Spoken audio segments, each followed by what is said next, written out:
space combat game from Deep Silver Fish Labs. It's an impressive debut featuring some exciting space action, decent visuals and a story that has a lot of promise. Unfortunately, it's let down by some questionable choices about the art design, controls and gameplay. This game really could have been exceptional, but for each good element being balanced out with an equally terrible one. It's games like these why Steam really needs a middle rating rather than just a thumbs up or thumbs down. Eternal harmony forever.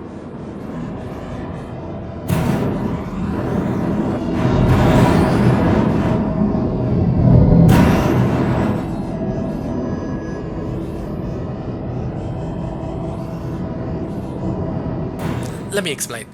Take this story for example. You take on the role of Nara, a former fighter ace who flees a repressive cult after she destroys an entire planet. She abandons her wingmates and her sentient ship and retreats to the outer reaches of space to eke out a living as a scavenger.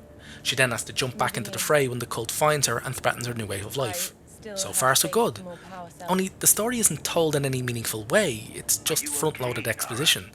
We're just simply told everything that happened with little to no visuals to give it any sort of impact. Even the scene of Nara obliterating a planet is scarcely seen. It's such a poor decision to deliver a sparse story in this way. I won't miss this graveyard.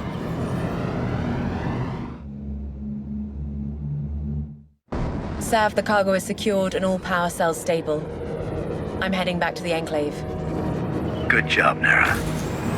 Thank you.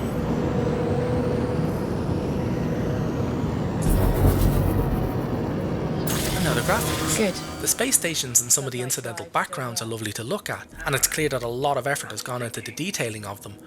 But the lack of variety in the ships and that their designs don't have any originality is a real shame. There's loads of wasted effort here. The gangs all have snake names and fly ships with yellow spikes on them, the Resistance flies generic grey boxes with some flashing lights in some areas, the Faceless fly boring looking crystal things, and the Cult fly red and black boxes with shiny yellow cockpits. Even the main ship you play as has no real finesse to its design. It's just designed to look fast. Plus, the level of model reuse is really noticeable. There's one side mission that has you track down a faceless ship that's 200 years old and predates the Cult, and it ends up looking exactly like your ship. See, is that a spirit? Class battleship? Yes. I haven't seen one since I came here. That's our ship! Kill the thieves! Not today.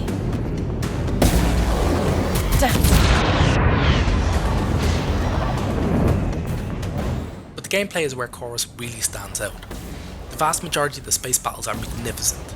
The controls are responsive and slick, the game moves at a nice pace even with maxed out settings, and all the weapons have a nice satisfying feel to them when you're blasting enemy fighters out of the sky. The dogfights are all tense and very exciting and have a genuine rush to them, but even here, where most of the development focus is, there are a lot of poor choices. There's a heavy reliance on enemies who need a very specific attack to add challenge rather than providing anything original. You'll have your fighters, which are cannon fodder, shielded fighters, which are slightly more annoying cannon fodder, and the heavies, which usually always have some form of incredibly specific invincibility which needs to be gotten around. The key case study in poor design choices is the enemies with a charged shot attack. A charged shot is a ludicrously long-range laser attack that a lot of enemies and almost all of the bosses have, that locks on and always hits you regardless of how fast you're going. The only way to avoid it is to roll the instant before it hits. Essentially, it's a near instant kill quicktime event in the middle of a space battle, and it's the most annoying and dumbest fucking thing I've ever seen in a space combat game. The inclusion of this stupid attack means you can't have free rolling controls because it wouldn't work. So in Chorus, when you press left or right, your ship just does a full barrel roll. The problem is that you can't always trigger a barrel roll. There's a few seconds delay after you roll, and the charge takes a few seconds to hit you after you're locked on. So if you've got the charge laser on you, you're stuck. You can't dodge anything until the shot hits, because if you roll, you won't be able to do it again.